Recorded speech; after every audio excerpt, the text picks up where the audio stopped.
Kaway-kaway, Team Rosa. Meron na naman po tayong follower na nagtatanong. Ang katanungan ay galing kay Ramil Antonio.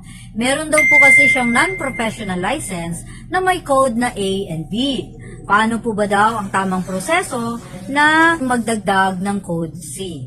Ramil, bago po tayo makadagdag ng code C or heavy commercial vehicles, dapat po muna tayo ay holder ng professional license na may code na B1 at B2. Yun po kasi ang prerequisite natin for Code C.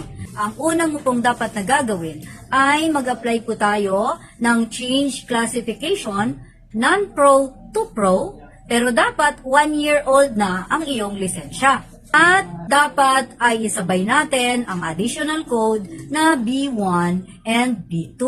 Dahil ang requirement for Code C or heavy commercial vehicles is at least we are a holder of a 4-year professional license na may code B2.